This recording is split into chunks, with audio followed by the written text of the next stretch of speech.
Hey, thanks for joining us for our very first ever Pull Up a Chair podcast. We're so glad that you've decided to join us. My name is Ryan Smallwood.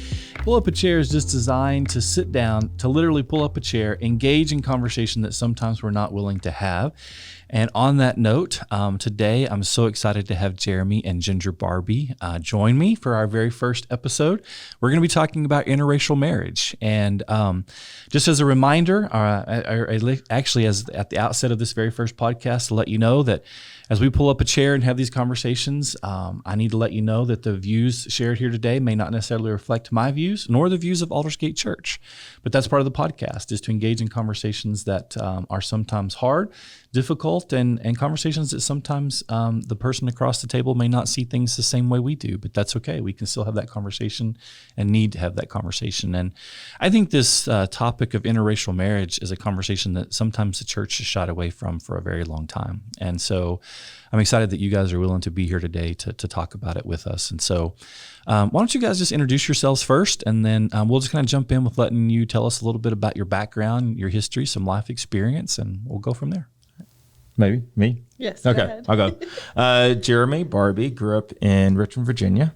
I'm the oldest of three boys. I don't know what else you want to know about me. I mean, I sell aviation insurance, so I'm a small business owner and have an insurance agency licensed in like 15 states, but here in Lubbock, Texas. Yeah. So we'll just state it right off the top of the podcast, Jeremy. So some people may be listening in, they may be exercising or shopping or driving or whatever, and so they're not watching. And so let's just state the obvious from the beginning for those who are lining and not watching. You're a black man. Yes, I'm a black man. Yes. They probably need to know that if they don't know you already. Tell us a little bit, Jeremy, about what it was like to grow up in a black family in Virginia. Sure. So growing up, the city that I was born in Richmond, Virginia, is predominantly black, or at least was when I was there. I'm assuming it still is. And so the schools that I went to, both elementary schools and as well as middle school, I went through 7th grade, was mostly black. And so the school was mostly black. Our church that we went to was mostly black. And so I would have one or two white kids that were in my class, but otherwise predominantly black school. And I mean, we knew that the city of Richmond, because you learned about that in school, was racially different than the rest of the country. And so even though Richmond was, I want to say probably 70% black, that the rest of the country, we were the minority. And so as a black person, I was a minority in the rest of the country. And so that's really was definitely something that was in the back of my head. And so my parents grew up during the civil rights era, and so they experienced segregation and more direct racism. And so those were definitely things that for me as a kid, I always thought, well, that's stuff that's in the history books. It's stuff that my parents went through, but it's not really things that me and my brothers would have to experience. At least I thought I didn't have to. But I experienced some of those same issues, some of those same issues of racism, of prejudice, of being discriminated against because of the color of my skin. Yeah. And I know you've shared a few of those stories with me and us here at Aldersgate Church. Mm-hmm. Just tell us a story or two about some of the racism that you experienced growing up, or because I think especially for people like myself who are white, we sometimes think these things really don't exist, or if we think they did exist, it was a long time ago, right. but not in someone of your age. And so share a story or two with us that would help us put in context the racism that you really did face and do face day in and day out. I'll let you know maybe just a couple of stories. One of them happened when I was in college. And so I had an opportunity to serve as a missionary doing summer missions on a creative worship team. I like to sing and dance and act, so it's kind of right up my alley. One of those opportunities allowed me to go to a church and visit there. And so then the following school year, I get a phone call from the pastor. And he says, hey, we have an opening for a youth director. I'd like for you to apply. I was like, okay, sure. I'd been to the church before. Folks kind of knew me, everything else. I had a really good time there. I thought I had good relationships. So I thought I kind of enjoyed it, and they liked me. They knew I was black, and so that wasn't an issue. It was an all-white church. But I thought, okay, I mean, they're asking this black guy to apply. Like, they're okay with Surely it. they're okay yeah, with it. sure, they're okay with it. And so I go and interview, meet with the pastor. We talk. I meet with the board of elders. We talk. And then I have a meeting before the entire church.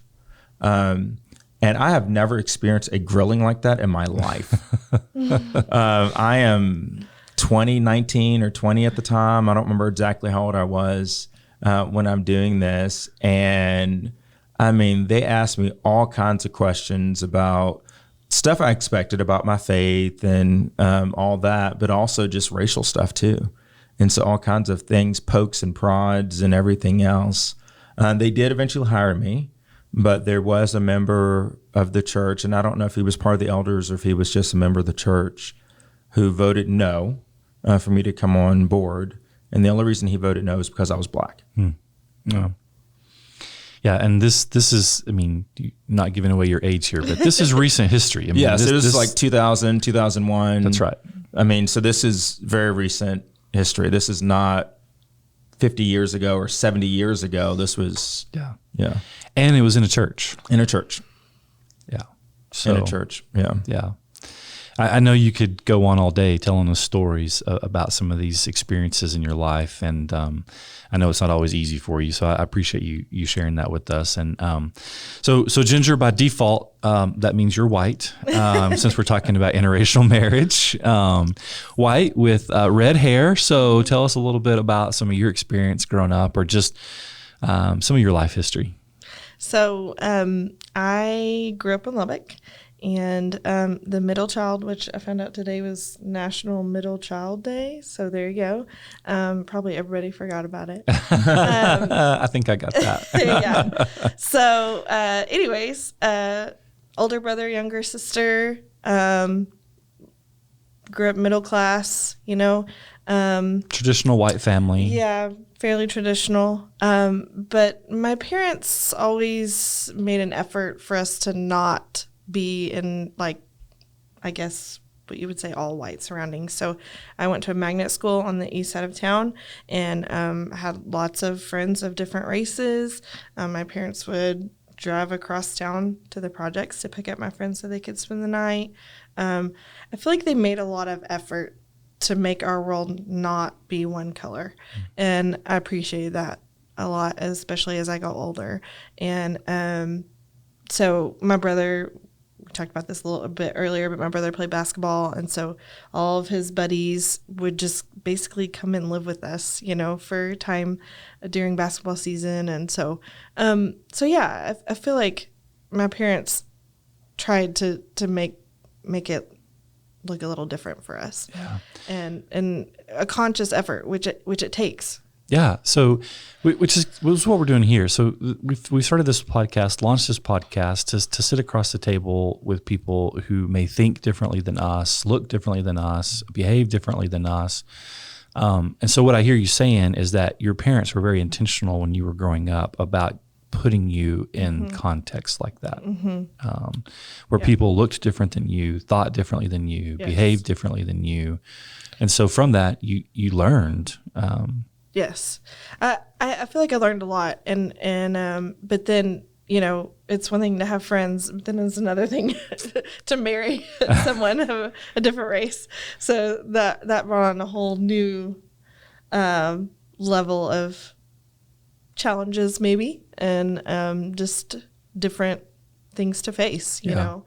But I think the way my parents set things up for us definitely helped that transition for Jeremy and I, the fact that I wasn't in an all-white school or, that kind of thing. So I'm going to ask you a hard question. You and I have actually never talked about this. And so if you don't want to answer it, just say I don't want to answer that. Okay. But do you feel like if your parents hadn't raised you that way, you would even be open to dating someone of a different race?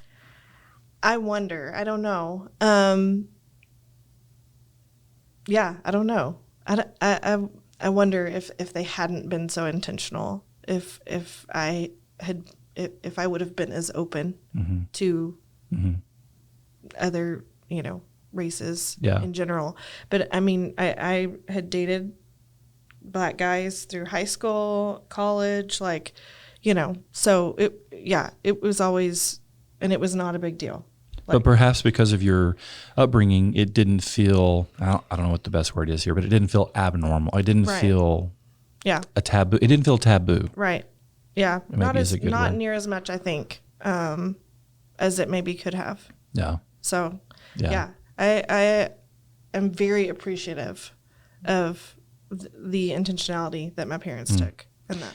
And Jeremy, you and I have had conversations off the podcast about this in terms of racism or racial behavior or injustice, in terms of how much of it is taught intentionally and how much of it is just picked up unintentionally. And so I think what I hear you saying, Ginger, is that your parents were very intentional about teaching against racism and racial injustices and those kind of things. So, yeah.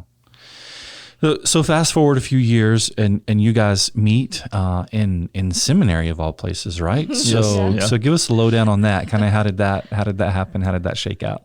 Do you want to tell it or me too?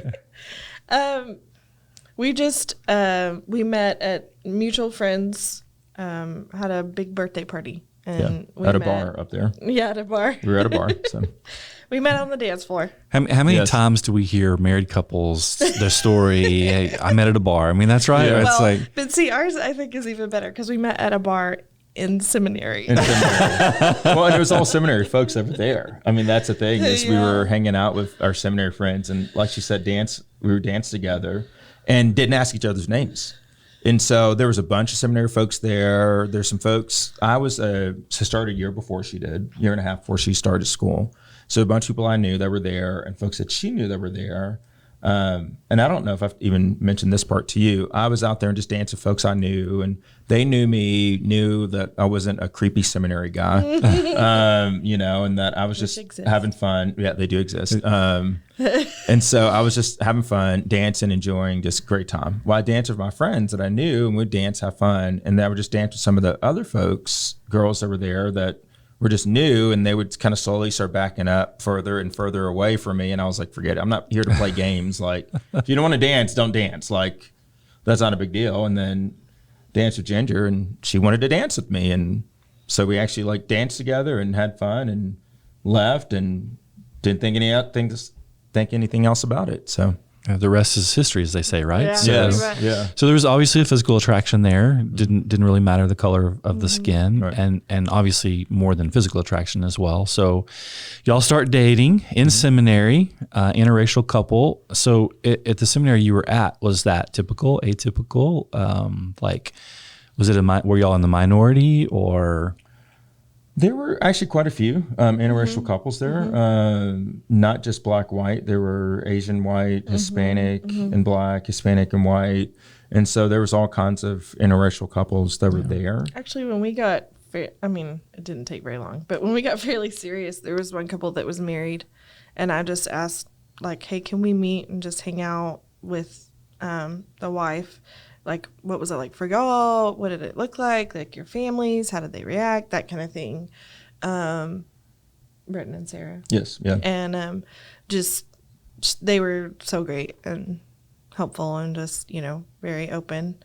And then we found now, being married 12 years, that the same. Like, we, people that are just starting to date and interracial will say, hey, can we just come talk with y'all? Like, what is it like? What, and see. And so I think that's helpful to have those relationships. And so saying that makes me think that it's in y'all's experience and the experience of those who've reached out to you, it's definitely still not mainstream, or it's still definitely not just common practice in the culture that we live in for the most part. Yeah. Is that safe to say or fair to say? I think it just depends on the area. It's different. And anything that's different is going to, maybe go through a little more bumps. But, obviously, even in the 12 years since we married, leaps and bounds. And it's so much more common.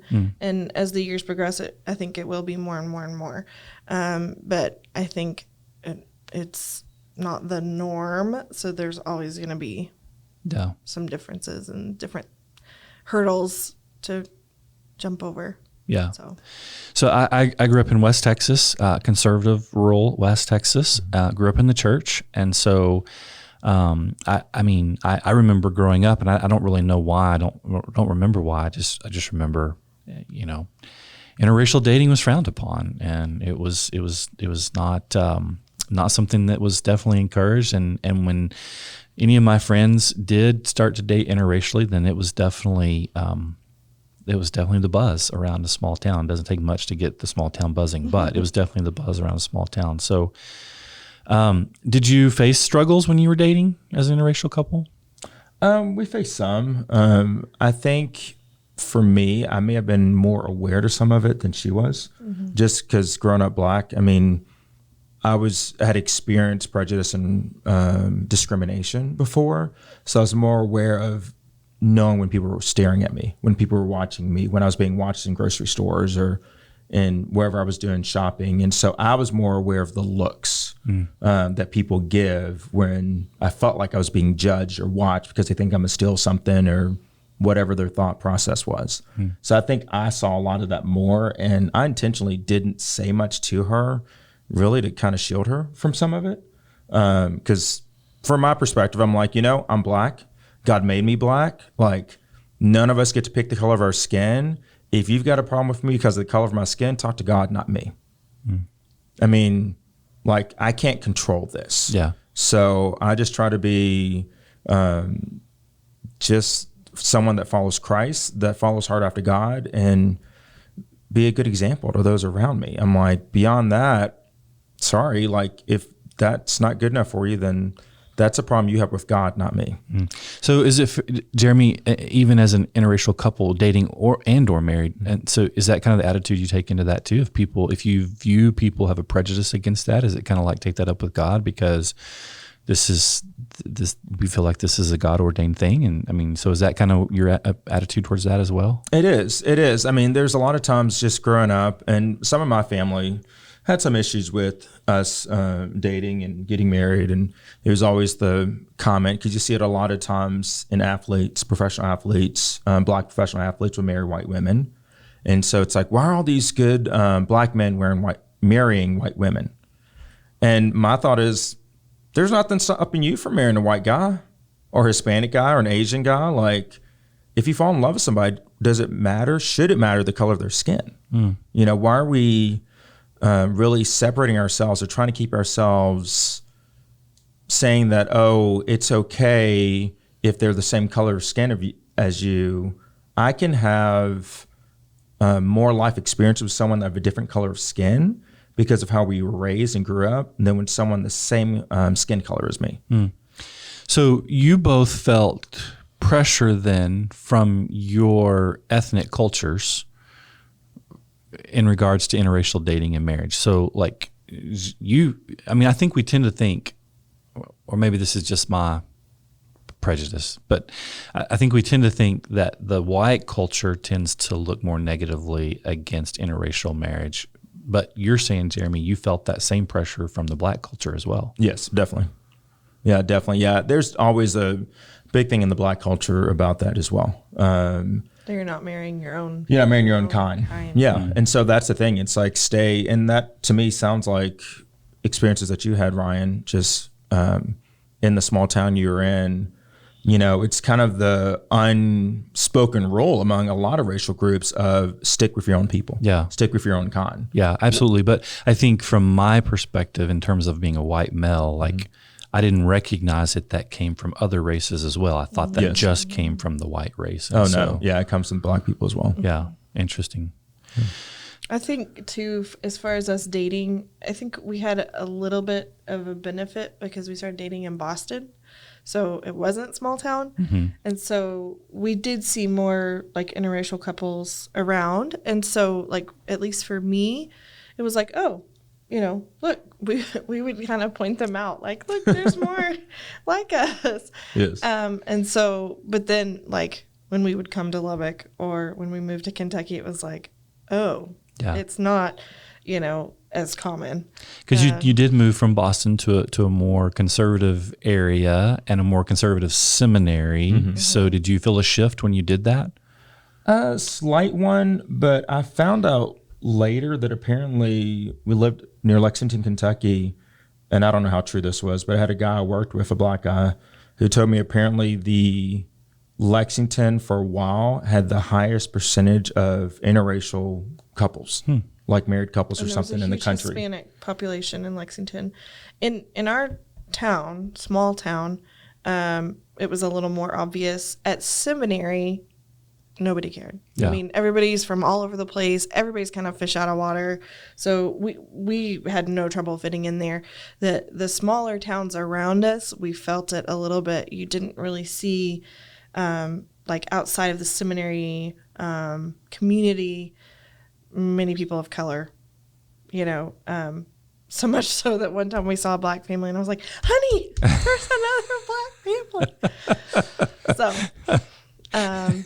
yeah, that was a little bit of a shift. But I know when we first started dating, I kind of felt like we had a cushion because we were in Boston. And so fairly metropolitan, you know, big city, like even though we were in the suburbs still, you're Same just going to mentality. see more. Yeah. Yeah. We're not in Kansas anymore, right? So exactly. Yeah. Yes, So yes. no offense to our friends from Kansas, but yeah, we're just in a different place in a different world. So, okay, so you get to the place where you're engaged, you're ready to be married. What happens then? What kind of response do you get then? And does it shift or does it change or what happens? It was interesting. Like my family was still okay with it, but it was, like I said, you know, it's one thing to have friends, but then to say you're going to marry someone, I think it just was kind of like, okay, not sure. What does this look like? What are other people going to say? Things like that. I use classic, the story I always tell is of my grandparents. My grandmother had her birthday yesterday. She's 98 years old. And my grandfather, who's deceased, they handled it two very different ways. And my grandmother was very, what do I say? You don't mix. No. You stay with your own kind. She did. She said, I don't have a problem with black people, but you don't mix. And so she was very adamant about it. And she questioned everything about Jeremy. She asked him if he finished high school, if he went to college, how many years did he finish, knowing we met in seminary. And working on our master's degrees. Right. She had to get all those before. But she questioned every little thing. And she was really worried. She was really, really worried. Now, everyone should know she thinks Jeremy hung the moon and is, you know, absolutely adores him. And in fact, I hear that she's like one of his favorites or one of her favorites. Yes. My grandfather, on the other hand, so he was four years older than my grandmother. So both grew up in similar times. And so the adage that, you know, that's how they were raised, they don't know different, I don't quite go with, because my grandfather was raised the same way as my grandmother, and he approached it in a completely different way, which I think we can just all learn so much from. He went to Jeremy and said, okay, this is different for me, and this is hard, this is new, but I want to know about you, and I want to get to know you. So he came and like tiny, my grandfather was like 5'9", 5'8", maybe, and pulls Jeremy by the arm and goes and sits him down and says, okay, tell me about yourself. And, you know, just instead of like the like staunch, like question, who are you? What are you doing? Went from, okay, I don't know what this is. This is new for me. And so every time thereafter that my grandfather and Jeremy were in the same room, he would come over and grab Jeremy and sit him down. And tell me about you, and tell me about your family, and tell me about, you know, what do you like to do? And I just think that is the picture of how we can learn and move through things and that are different. You know? It's the picture of pull up a chair. Yeah, I mean, 100%. And it's like, you know, at the time he was 85, maybe, and for him at 85 years old, to be so willing to just say, I don't know what this is. This is foreign for me, but tell me. Yeah. And I just think, that we can learn so much from that. How did that make you feel, Jeremy? So that he took such a genuine interest in you and wanted to learn, not just a judgmental interest, but wanted to know really who you were. For me, like, that was the thing. He wanted to know me as a person. And so it didn't matter that I was Black, and he was very free and admitted it. And I appreciated that. I appreciated his honesty and him saying, hey, where I grew up or how I grew up, this is not the norm. But I want to get to know you as a person. So regardless of the color of your skin, I want to get to know you as a person. And so for me, that meant the world to me. I think that it's like, we could stop the podcast right here. Right. Yeah. Like, we're not going to, but we could stop the podcast right here, because that's what this is all about, is pulling up a chair from somebody that is totally different from us, looks different, has totally different life experiences, thinks differently, votes differently than us, but being able to say, I want to get to know you. Yes. And taking a true interest in getting to know someone. And, I'm assuming, Ginger, your grandfather still didn't have to agree with everything Jeremy said or thought or, did, but he just took a genuine interest in getting to know you. And like I said, we could stop the podcast right there, because that's what it's all about. So, did you have some of the same experiences from your side of the family, Jeremy, or? Not quite the same. I had an aunt who was not thrilled with me dating or marrying a white woman. And so it was really kind of the mindset of stick with your own, and kind of why all these good Black men marrying white women. And so definitely of that mindset. But she came around, and she's a fan of Ginger's. And I was actually concerned when I preached here at church about racial reconciliation. I was concerned. I was worried about, some of the stories and the things I shared are fairly open, just like here it is, what her perception would be of it.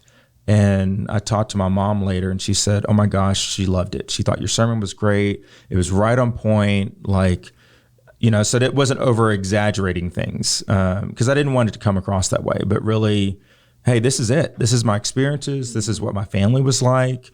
But also my mom had a cousin who married a white woman before I was born. And so some of the issues that kind of Ginger and her family were dealing with, as a family, they had to kind of deal with some of that stuff before we even got married, before I was even around. So I think for me, that kind of, I don't know if shielded is the right word, but kind of shielded me a little bit from some of those same experiences, because they had to deal with some of those issues as a family early on. Sure. Yeah. Hey, and let me just interject here and say, I hope you guys follow the podcast, and you can follow all of our sermons, which Jeremy's sermon is on aldersgate.online. He did preach about racial reconciliation. It's fantastic. I encourage you after this podcast to go and check it out. It's really good stuff. So, okay. So you've worked through that. You get married. Ginger, one other question I had for you. Do you think your family's concern or some of your friends' concerns, was it really for, I'm hearing from you, it wasn't so much against an interracial marriage as much as it was concerned for you about what issues that would bring up in your life or what you would have to face because you were in an interracial marriage and may have interracial children? Yeah. So my mom and my dad, for that matter, had said, it's just not what we pictured for you. And for the longest time, I didn't know what that meant, and or what we had dreamt for you. And finally, it was just a couple of years ago, I asked my mom, what do you mean by that? And she said, we wouldn't want you to have to encounter any more, struggles in your life, that kind of thing. And they just knew that by us getting married, there will probably be more hurdles we would have to address and, deal with than a normal, whatever that means, As a normal married white couple right, or black whatever, couple or whatever. Yeah.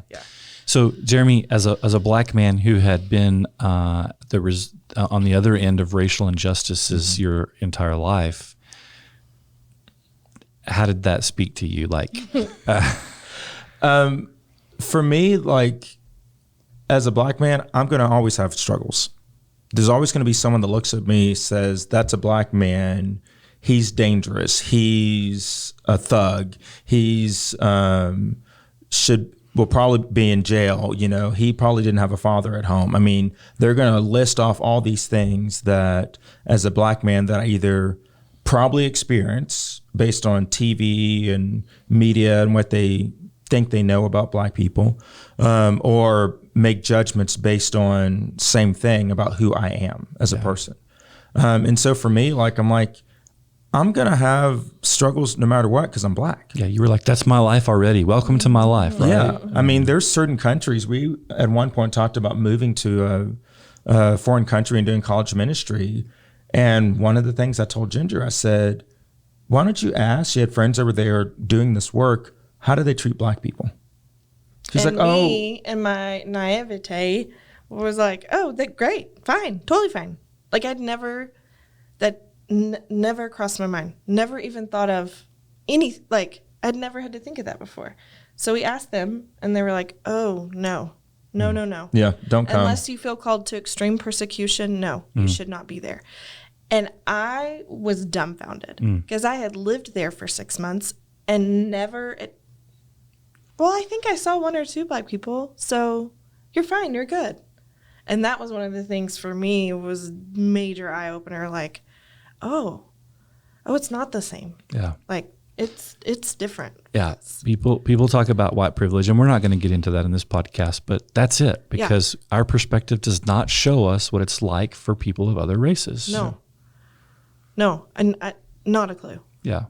Not a clue. And so now even, when we travel, it's like, okay, well, let's check and see, how do they treat black people? Is this okay? Is this a good place for us, for our kids, looking, traveling other countries, different places, things like that. Because we don't know. Things we just don't think about. So, all right. So let's fast forward a few more years. The Barbees have 4 beautiful children. And I mean that, like, you guys have beautiful children. So, can you talk to us a little bit about any difficulties? Let me ask it this way: How have you had to approach raising interracial children different than, say, a black couple or a white couple, or have you had to face that differently? So I think, at least for me, being the white mom of kids that don't look like me, I approach it a lot like my parents did. I want our kids to not be in a sea of one color of children.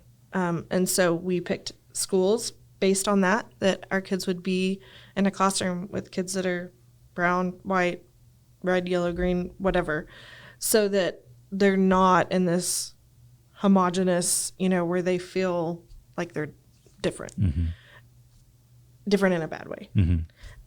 So we have intentionally, we've made decisions about schools, about where we live, about our church, based on that for our kids. Oh, can I stop you there for just a second? Yes. So have you run into stuff with churches, being an interracial couple and having interracial children? Listen, don't name the church. I'm just saying, have you run into problems with churches? No, I think or church people. Churches, this is not a knock on anybody, but churches, any kind of group, anything, tend to be homogenous. You tend to gather with people that are similar to you.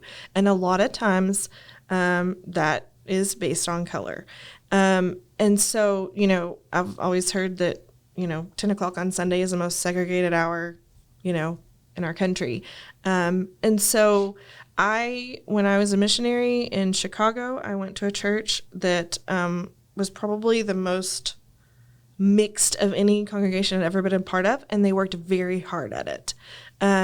They had what they called fudge ripple meetings once a quarter, where the black population would meet and the white population would meet, and they would talk about issues and things that they were struggling with the other group, and then they would come together and in a organized fashion discuss what was bugging them. They would pull work up a chair. through. Yes. And work through these problems once a quarter. So like they were very intentional about it. And it was just such a beautiful model of it doesn't have to be the most segregated time. And so I don't know if we've ever felt not welcome in a church. But I think we've also been very intentional about Yeah. the churches that we've looked at. Yeah. And so things like checking out a church's website, Facebook page. And honestly, I'm looking to see, especially on like social media stuff, how many photos do they have people of color? Is it all white? Is it all black? Like, what does it look like? So when they've got photos of church events and the staff is all white, or even all male. Or all male, We've even. looked, even if it's like all white male, we're like, oh, okay, that's may not be not the welcome. place for Yeah. us. Yeah. So, yeah, I don't know.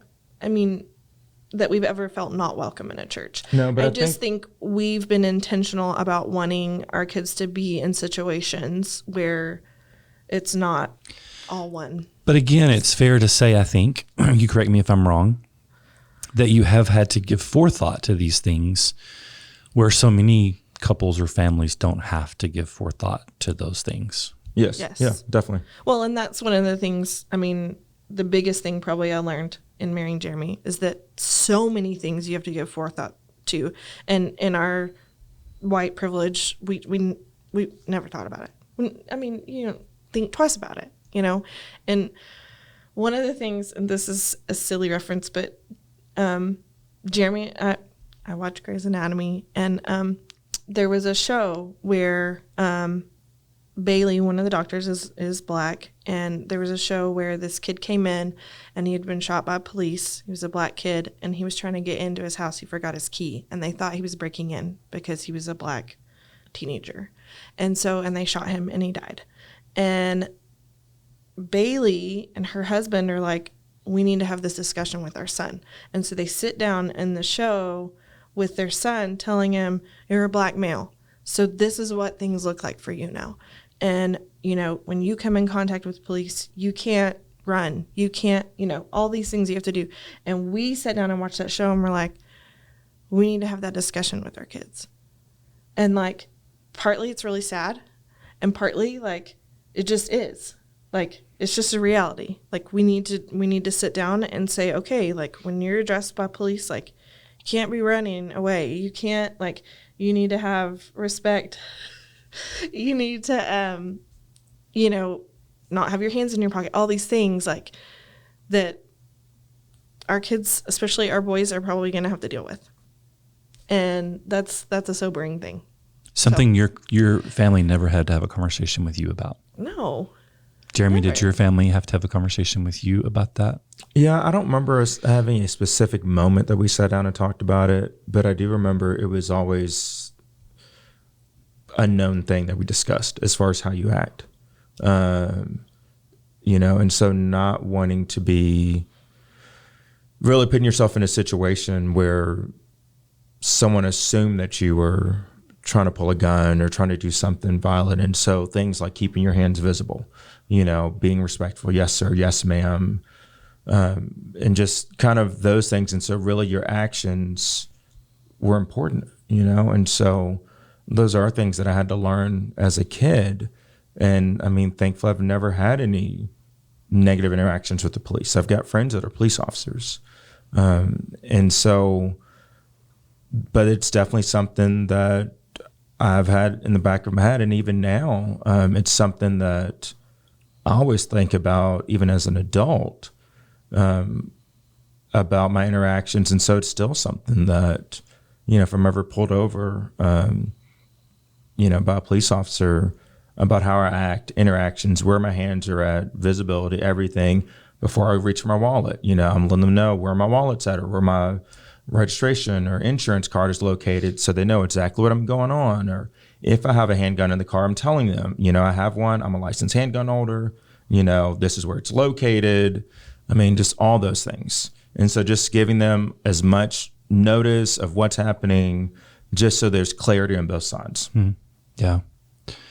So Ginger, even your experience growing up and how intentional your parents were Is it still fair to say that you've learned a lot being married to a Black man? Oh yeah, for sure. And it's a whole new level when you bring kids into it.